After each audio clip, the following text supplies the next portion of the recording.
Hello, everyone, and welcome. If you are just now discovering us, I'm Amy Robinson. I'm the founder of NEXXT, which is a catalyst community for women. We're here to provide coaching, programs, and a community to help you get from where you are to where you want to be. And this is our Next Step conversation series, where we interview women on topics that affect women. And if we're being honest, it's where I get to talk to women that I want to talk to and introduce you to incredible people. And I admire and am excited to today introduce you to three of those fantastic women. Emma Willis, say hello, Emma. Hello. Jensyn Hallett. Hi. And Sandra Carrasco-Quezada. I did it, Sandra. Yes. And today we are talking about making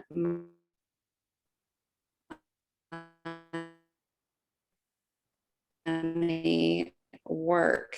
But we're not just talking about impact that women can make when they make money. And we have three women, all of you, that are so passionate about that topic. And so I really just kind of want to launch right in and go straight to that and talk as you're introducing yourself and telling a little bit about what it is that you do in this space. I would love to know why you're passionate about this topic and women making money and focusing on that. And maybe if you have a beautiful story that goes along with it as to how you ended up in this space, we'd love to hear that too. Who wants to go first? I'll take it. Emma, we're going to give you the floor because you are in an airport and, Okay. and that makes you like above and beyond to It's be a on delicate balance. It is a delicate balance. I will tell you, I'm so nervous about anything that could go wrong in a booth. So I'll kick this off. This space has always been near and dear to my heart. And when I think about it, my money learning or anything I learned around money really came from those lessons from family, and specifically my aunt. My aunt Dodie is a teacher, lifelong special education teacher, and she was a really great saver. And it taught me about what it was to honestly pay yourself first. And she did this in a way I don't think she really realized it. But I was babysitting or dog sitting her dog at Samson at some point, and she goes, "If you need any extra money, go to the bottom of the freezer." Completely weird to tell anybody to go to the bottom of the freezer, but she had a wad of money, and it was just her mad money. And I'm sitting here going, this is so dangerous to just leave this around. She's like, no, this is how I save. I have to hide it from myself. So she's like, if you just stumble across money in the house, this is how I save it for me. And so it just made me really curious about maybe how my parents were saving. And this was 16. And so it made me just kind of realize that nobody's really talking to me about money and what I needed to be prepared for. And so the natural next step for me was, how do I save money and be really mindful of what my goals are? And little did she know, she taught me a valuable lesson about what it was to have assets and to build. And I always remember that story fondly because I've been one to hoard money. For one, I'll be very honest about that. I hate spending over $50. If it's over $50, I get anxious. But it was a lesson for me on how to be a little bit more diligent. But what I found out in my career is women are risk averse, and we don't really look at money the way our male counterparts do. They're a little bit more likely to want to be risky, where we're a little bit more concerned about the things that are immediately in front of us and the people we have to take care of, quite honestly. And so through my work with the Arkansas 529 plan back in the early 2000s, I realized it was actually a thing. It was actually a real issue, because I would engage the women about saving for the kids, but it would always end up being the male that would call me back and get additional information and be the one to really understand the asset allocations. And so it just made me become even more curious. I ended up launching this Women's Financial Health Summit back in 2011.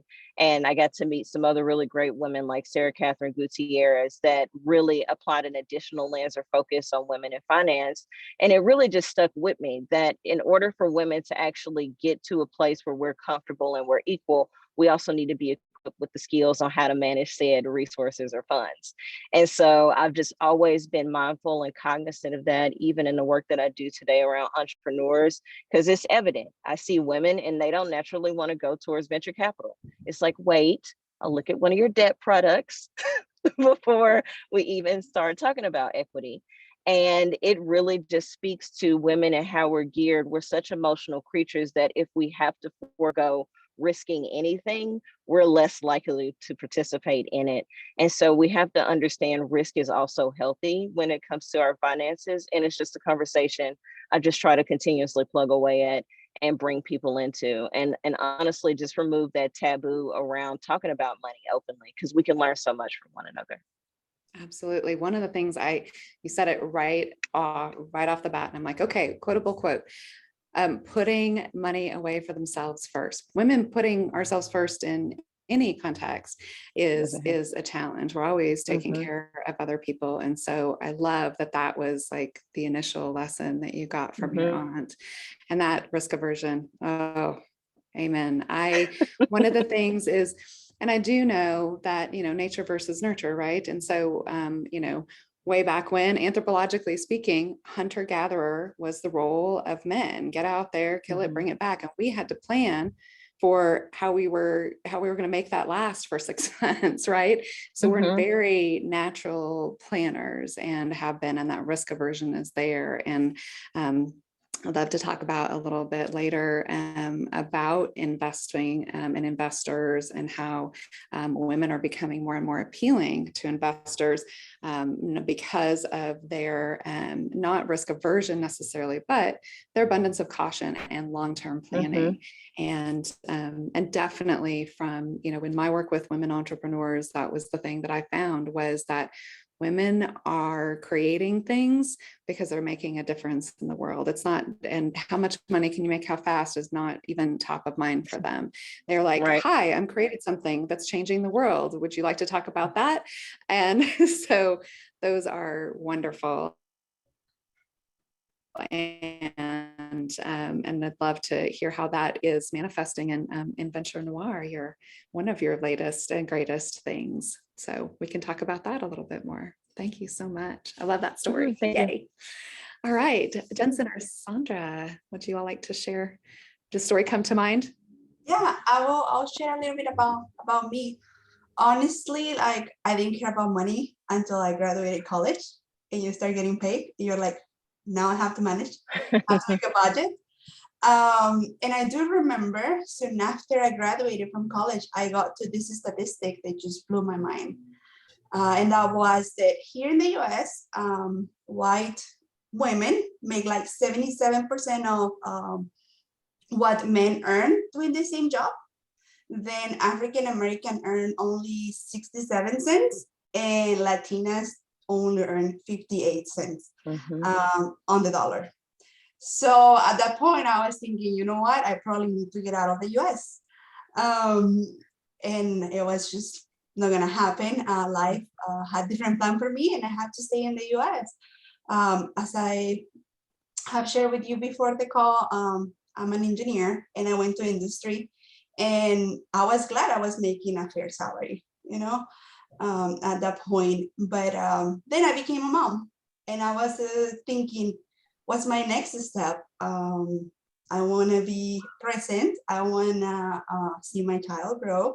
So I said, let's do entrepreneurship. So just being a mother, a lot of the time will interrupt the career of someone. And a lot of the time, just having this little baby in your hands, you just want to give priority to them. And sometimes we just forget about our career. And sometimes you want to come back, and I think it should be feasible for everyone to come back, and everyone should have an opportunity.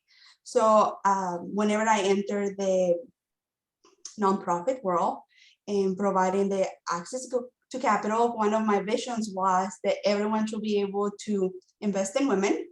Everyone should be able to start a business. Is that the path they want to do? They should be able to start, to grow, and be successful. And if you want to stay a stay-at-home mom, you should be able to build wealth. So that was my motivation. I love it. Oh, That is so true. In entrepreneurship, I did international entrepreneurship work, and I always thought entrepreneurship doesn't discriminate. Like, I mean, as far as you can do anything, you can be at any level of education stage in your life, and be able to step into it. And I'm thinking of, and maybe I'm you up, Jensyn, of the international programs where they go into villages and help women learn how to be entrepreneurs and make money. And so, and part of the question today is, what does that look like? And what is it that is so important about when women make money, and what they do with it when they do that. So one end of the spectrum is the opportunity to make money, and then the other end of the spectrum is, and maybe the middle of the spectrum, as Emma was mentioning, is kind of like, how do you build it, and then what are we doing with it? And so Jensyn, that might be a good launching point for you. I don't know if that's where your passion story comes in, but it's definitely in alignment with the work that you do. Right, kind of the making, the saving, and the investing piece of all of this.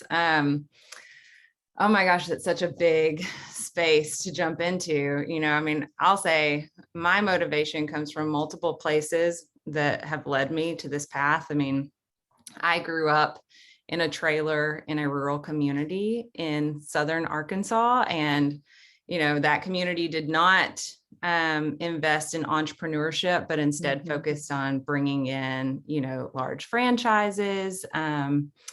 And I just saw how my community was slowly but surely kind of left behind by the systems. And, and even within my family, it was pretty stereotypical that, the man was the head of the household and made all the financial decisions. And, even up until this year, my dad had an accident, and my mom had never had to pay bills.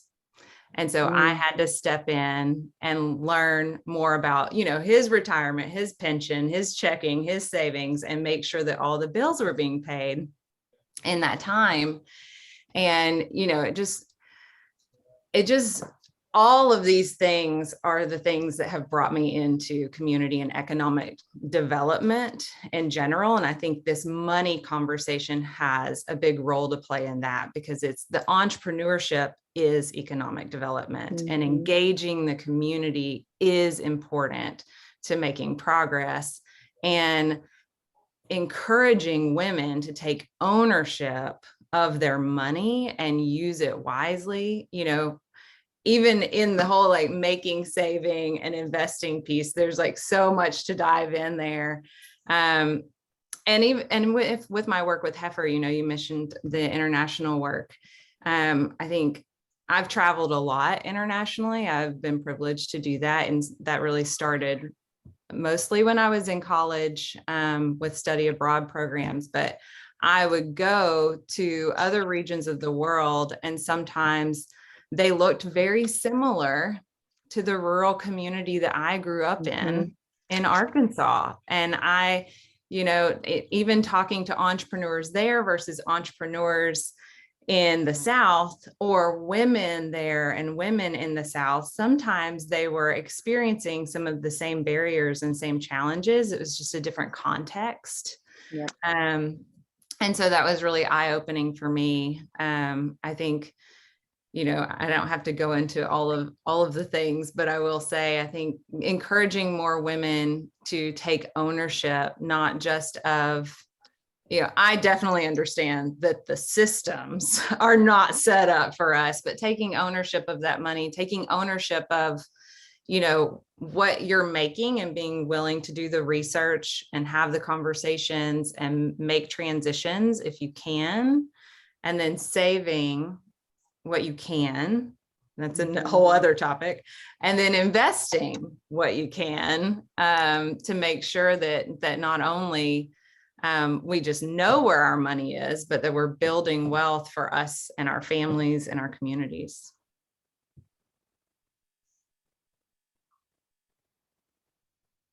Absolutely. I think that one of the things that, and you know, we can't ignore that there have been barriers, and I think that you all have brought up some of those. And you know, we talk about the different layers of well, I think of intersectional feminism, right? And I think about how those barriers to entry just get layered on. So one, there's being a woman, but then as there's being a Black woman, and then Sandra, you added on the discrimination in pay in the country and all of those other things. So layering and layering and layering it on. And so, you know, obviously there's education is one of the very first steps in that. But it's not just that easy, right? It's not like, hey, let's make a class at school, because there is all of these cultural things to unpack. When I tell, you know, women now in their 20s that it wasn't until, you know, the 70s that their grandmothers couldn't have gotten a credit card in their own name. They're like, what? Like within lifetimes, this has been. So when you talk, Jensyn, about your mom, it was the same with my mom, and stepping into that, and how do you not just, you know, step into that, not take it over, partnering in that, and then we go into investing in entrepreneurship and some of those things. So let's talk about where you feel like some of this education can start, and then kind of where it grows, and then maybe what you think is possible, because I can tell each of you has a vision of what this could be like that drives you every single day, obviously. So let's talk a little bit about what those barriers are and what the opportunities for education for women are at all ages. I would say, and we'll probably all agree, that financial literacy is still right in the middle of all of this. You can be an entrepreneur, but when you get down to the brass tacks, if you don't have a strong concept of finances, period, there's a whole lot of work that we have to still do with you. And I see this countless times, and it's people that are in revenue stages too. They just see that they have a profit, but they hadn't thought about the long-term opportunity of that cash that they're sitting around. They hadn't even considered, in some cases, what it means to pay their employees more money. So it all goes back to financial literacy for me. And what I have noticed, and Jensyn, you may have seen this too, is that a lot of our funding partners, or the people that sit in family foundations, are really starting to realize how education and entrepreneurship literally are going hand in hand. So we see entrepreneurs that are very untraditional. So it means that they may not have had 4 years of college. They may not have had some college. They may be straight out of high school, been able to walk directly into growing a company, but still they lack that business acumen. And one of the biggest glaring issues that you see is when you get down to the money, it is the hardest part. And so for women specifically that I've been seeing lately, and this will make everybody happy, is that the women really are going a little bit further than the men to make sure they are on top of the things that are trending, the issues that matter around money, and exactly what it means to hold a conversation about the future. And so for me, that's probably been one of the most positive outcomes of the work that I've done, is that I am seeing women actually step up and say they don't know something and are willing to get those additional resources or help to improve their overall quality and experience of entrepreneurship and the development of that organization. And so I would say at the core, financial literacy is one of those things we need to continuously bring into the conversation. We need to make it very clear that a lot of people still hadn't had the time to figure out money. It's not taboo. It's not an issue. And so for me, one thing we've been actively doing to change this narrative is really put the ball back in the entrepreneur's court when they get ready to seek funding. And I say that because we start out now with an assessment process. So you have to be very open about your personal finances at the beginning. What dollars you've received from what sources, how do you understand these different products that are out there, and really have an honest conversation. And so we realized we weren't doing anybody any favors if we let you go through the entire program and you still come out with some of these huge questions. And so our last cohort was 70% female. And matter of fact, this is where Jensyn and I's story come together, because I was sitting here going, I have 70% of my class is women. And so you start thinking about some of the stats that Sandra mentioned earlier, which is, women are traditionally paid less than our male counterparts. We also are struggling to receive capital when it's time for us to grow our companies.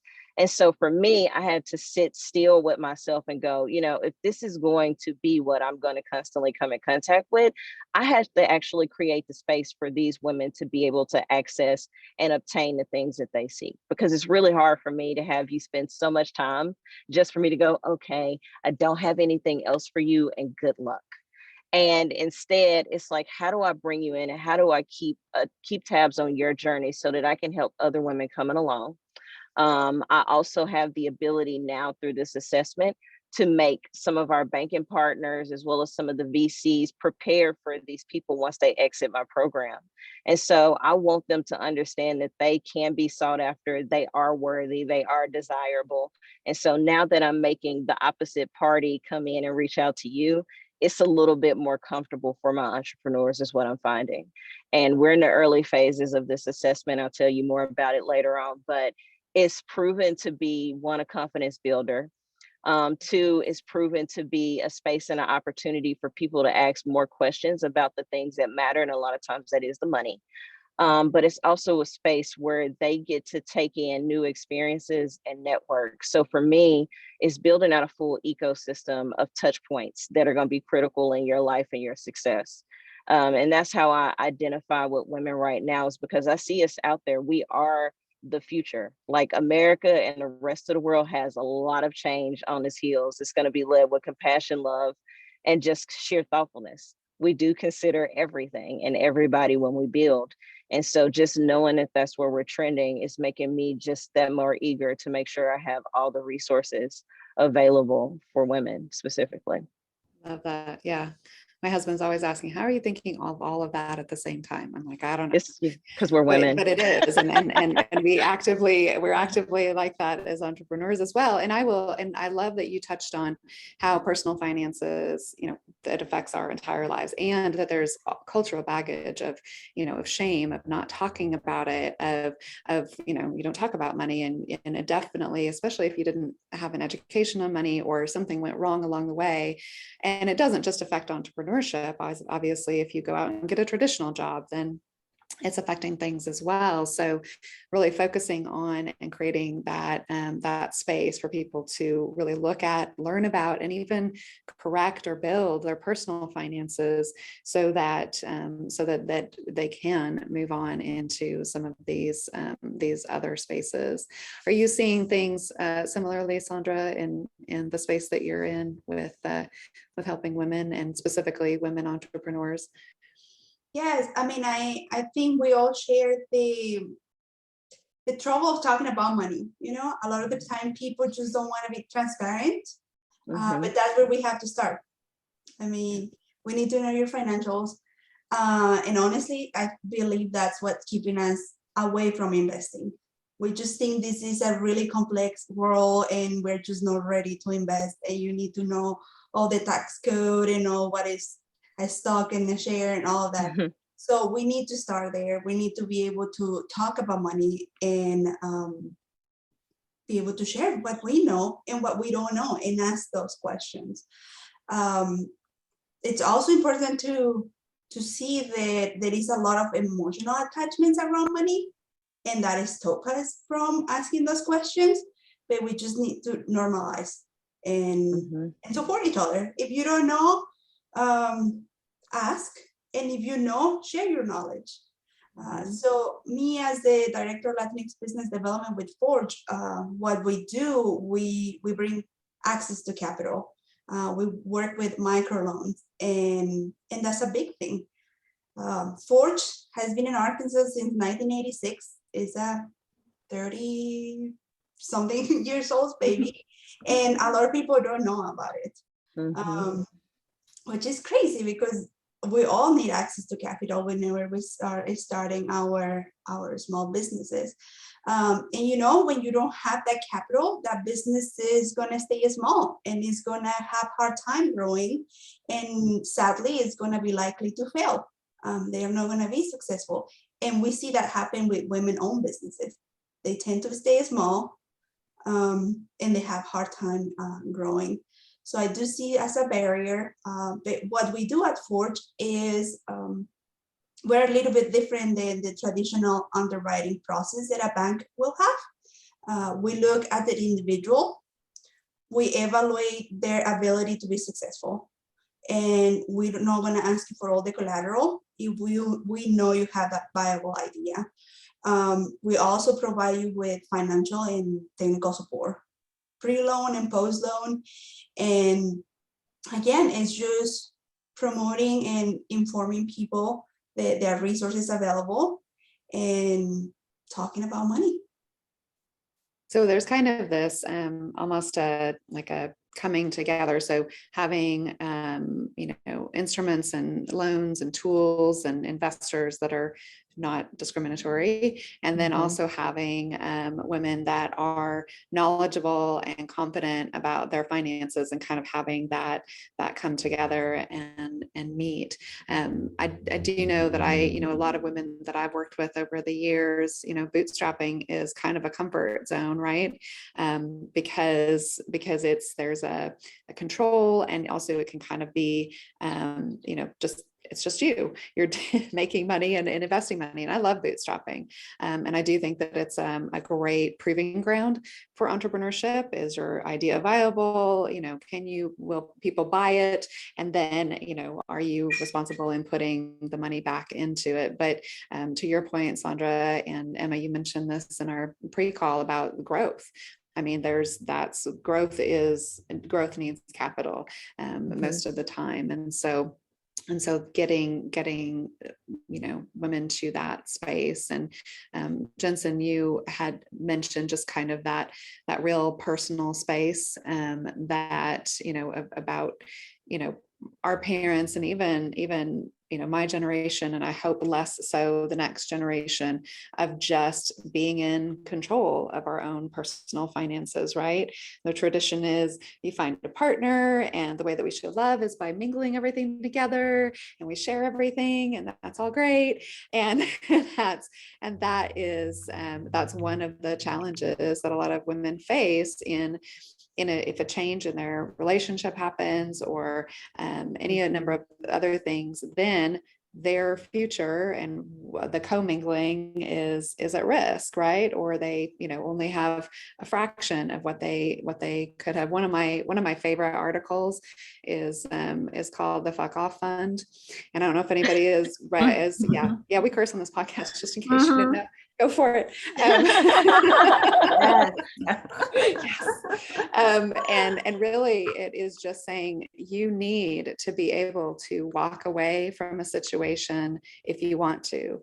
You need to be able to walk away from a job. You need to be able to walk away from a partnership, or walk away from a bad landlord situation.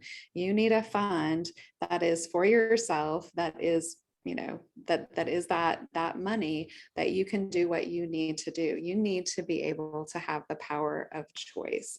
And so I think that, control and power, choice, all of these words are kind of floating around in the sphere, all of which women are not traditionally culturally comfortable with, right? And so kind of stepping into owning that. So one of the things I'd love to talk about is, what is at the other end of this? What is the power of money in the hands of women?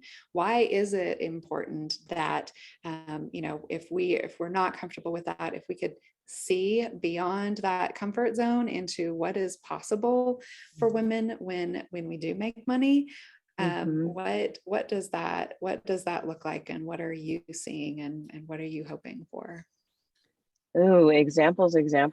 I think that's a big part of the female narrative is, one, we see women rise to acclaim or success, but very rarely do we get to see the after story. So, I mean, Spanx is a really good example. And she has achieved a lot, being a mother, being a spouse, and you wonder, like, what were those steps, right? So we actively need people to share like some of the heartache and some of the struggles, because a lot of times we will disassociate from individuals or not be able to connect because we don't see ourselves in them. And a lot of times we talk about that needing to see an example, but it's true. I may have had this conversation with Jensyn at some point, but you know, I talk to people and they just want to share the flowery aspects of success. And very rarely ever does anybody go, I'm tired. I just cried last night. I may have drank a whole bottle of wine also last night, but I'm tired, but I can't stop. And sometimes we just need, as women, that connection and that collective approach to success so that we can see that the things that we're experiencing are going to be normal. They're absolutely normal. Because one thing about being risk averse is the fact that you've never had to experience something. And just the sheer thought of it is what's unnerving or creates the anxiety. Me, I'm a head first gal. Okay. If y'all hadn't realized it, I'm like, you know what? I don't know what I'm doing, but I'm absolutely going towards it. And even though it's an inspiration for some people to see me behave that way, I can always tell you where they get caught up. They'll go, I want to do exactly what you're doing. And then I'll get a phone call at 11 p.m. and it's, hey, were you this tired when you first started this? I absolutely was. Did you know everything about sourcing materials? Because I launched a jacket line, didn't know anything about it. And my biggest mistake was the fact that I let supply chain issues end up being my slap in the face and the one thing to stop me dead in my tracks. I was uncomfortable. I didn't trust my own judgment anymore. And then what I found out is I had done more than any other person would normally do for a clothing line, meaning I had sourced every piece, pulled it together, patterns, build jackets, price, found out who my total addressable market actually was at Arkansas Small Business Technology Development. I always have to say it because there's so many letters, but no, you guys were a resource on a journey. But my point is women a lot of times need those spaces and they need people around them to let them know that this is an opportunity and it is very much worth it. And I can think of a handful of female entrepreneurs that have actively shared their stories with me, and there's only two. And that's out of a lot of women entrepreneurs that I personally know. Two have actually sat down. One took her heels off right next to me and was like, you know, I wouldn't trade this for the world, but it's a lot of work. And, you know, we need people to pour that into us so we know what's normal. We know what the expectations are.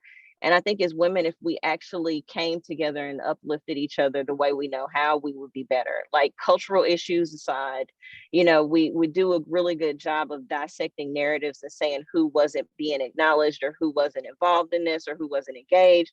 But really at the end of the day, there's so many things that tie women together that we could actually change quite a bit. That's making ourselves more comfortable with money first, but also being able to tell each other we can grow towards that big company or that large opportunity. It's actually right there for us, but we have to create spaces for ourselves. And that's why I love the work that Jensyn's doing, because when she said she was launching an impact fund for women, I'm like, hell yeah. Because, you know, that's always my biggest issue right now is trying to find the people that want to invest in women. You know, we see some uptick in numbers, but the truth is it's still a slow growing space in terms of access to capital. We just aren't seeing a lot of it.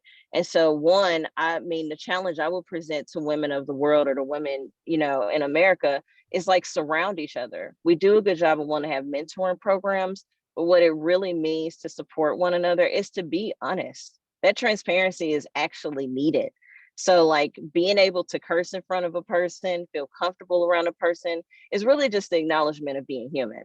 Like, I just need to know that we're both seeing and experiencing the same things so that our connectivity is encouragement and a driving factor in my ability to move forward.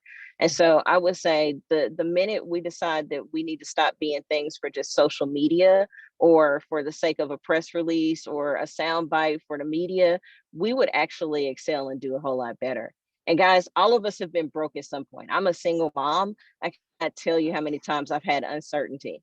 And so when I see people that are just concerned about one paycheck, I'm like, you know what, that's you got to understand that life happens.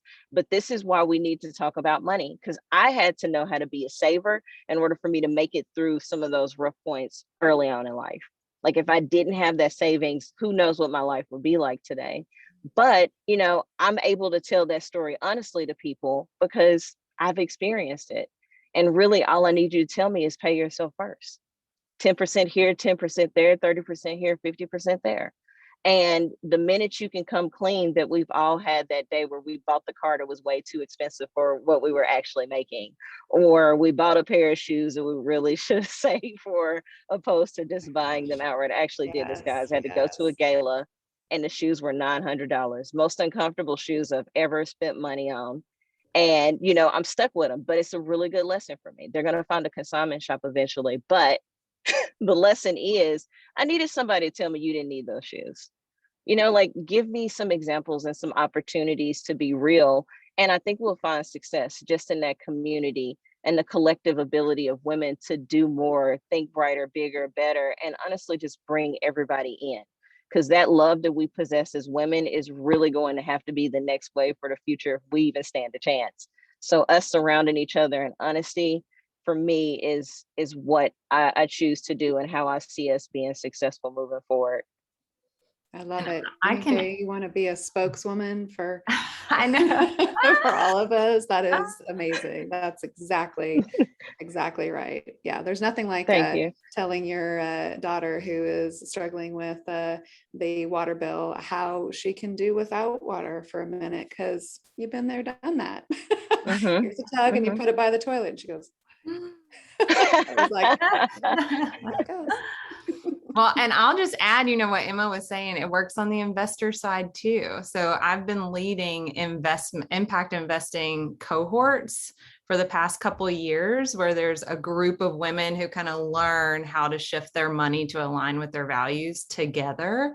And it has been so crucial. And we've been creating this network of women who are interested in investing and interested in impact investing and interested in investing in more women and underserved areas. So creating that ecosystem is really important.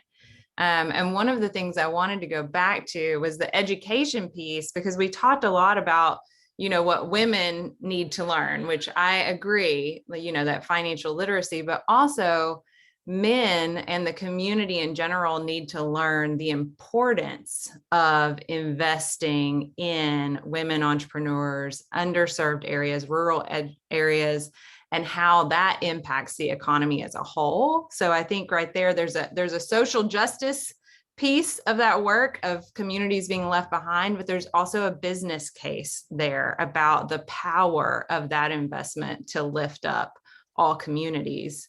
And the other thing that Emma mentioned was kind of that financial ecosystem. And I think the South really hasn't caught up to, you know, for women entrepreneurs, where are all the touch points for access to capital? And so I'm seeing more and more folks look at creating, you know, funds and getting to know those that already exist. For me, Sandra's here.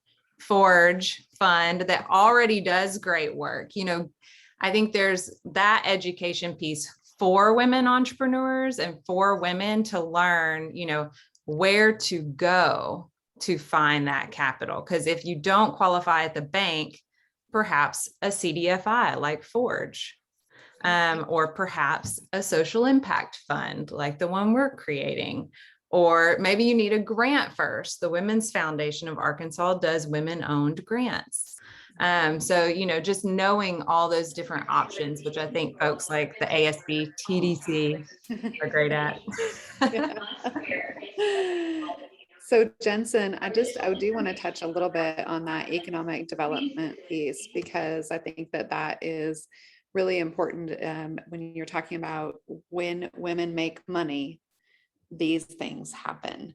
And I don't know if you have kind of, and that is also that other piece of women being able to see why making money is so important. And, you know, on the investment side, sometimes it's because then you can invest in other women. You know, were you looked at like you were crazy because, you know, you had this really big long-term vision? Well, women investing in women is a one of the ways to do that. And can you be one of those investors? But economic impact in general, just women putting more back into their local economies and economies at large. And obviously that's very well documented at an international level. But if you have any, you know, tidbits on that. I think that that is very inspiring for women to remember that when we make more money, things happen and things change and things go in the direction of the better. Right. Well, and it's funny, the first thing that came to mind was the UN data point, you know, that women reinvest 90% of their income, whereas men only about 35% back into their families and communities. So I just think that is a really important thing for us to remember as we kind of go on this journey of, you know, learning and making more money and taking ownership of that money and investing it. And, you know, thinking about, you know, Arkansas as a state, we're kind of missing an opportunity to really activate private investment from the citizens of our state or from citizens in the South, that private investment, private capital from individuals that are interested in investing in their communities. And I think when I look at places like California, you know, they have impact driven funds even that are helpful because it helps people who are kind of intimidated by the direct investment. So maybe I'll invest in this fund, and then this fund will invest in local businesses that I care about. And that's kind of one of the gaps that I'm seeing in the financial ecosystem in the South, but there are some that exist. You know, I'll say I'm not a financial advisor, so disclaimer, this is not financial advice, but I do know you can invest in Forge. So there, you know, I love Forge. There are other opportunities too. There are funds out there, but they are few and far between. And I do believe that we need more. That's great. Well, and I do. So Sandra, in this space, and we are in Arkansas, but really this is not an uncommon challenge, you know, around the country. And then you could even say around the world. And so, you know, from where you are, Sandra, what is the vision, and what is possible, and why is it, you know, what kind of important tidbit could you leave women with when they are having those real struggles, like Emma mentioned, and trying to slog through, and, you know, and keeping our eye on the prize? We often look at, I have this thing that is changing the world, and I think all of us could have a conversation. So I'm going to start a nonprofit. No. You can make money. You can make money. It's okay to make money. And so looking at how women can make a difference and make money and be okay with making money, I think sometimes is where we can be like, okay, so yes, I may have this product or service that is helping and changing the world, and that keeps me going and keeps me through those long nights and crying fits and bottles of wine. But also, how can making money be a driving factor that we can be comfortable with and aspire to? So let me tell you more about Forge, how you can invest in Forge. It's really simple. We keep the simplest model. We borrow your money and we lend it to local businesses in the state of Arkansas. I mean, you don't need to know a lot about financials to do that. And what we offer, it will be a 5-year note. That's our minimum. And we just recommend a 10-year. And that just means how long your money is going to be in the fund. Our return interest rate is about 2%. So it's not the best. You probably make it a little bit more in the stock market, but you know that money is reinvested in your community.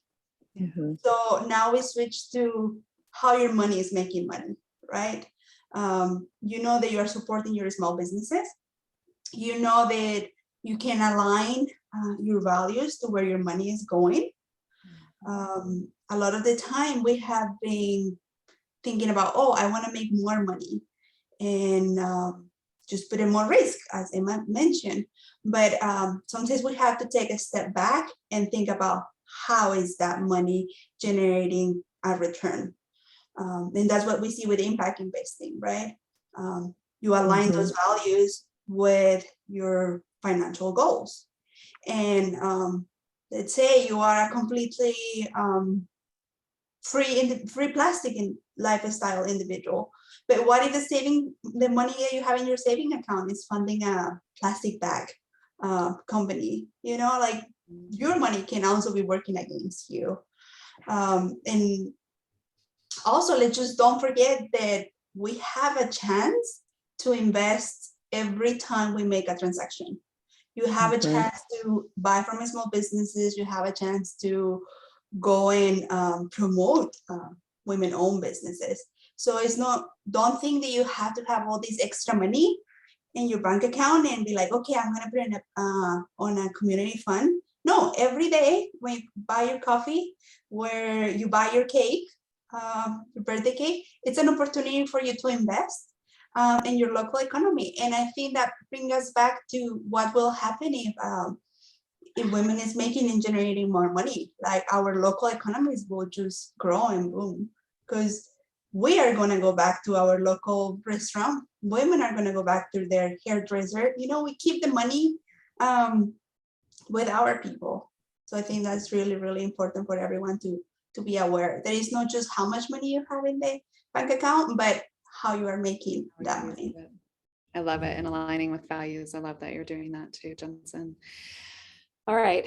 I could talk to all of you all day long, obviously. I'm like, do we need a part two? We barely even, I know we all feel like we barely even touched the surface of everything. So one, I would love to reach back out to each of you and have some one-on-ones and dive into your areas of expertise and some more of your stories and some of those things. So everybody has that to look forward to.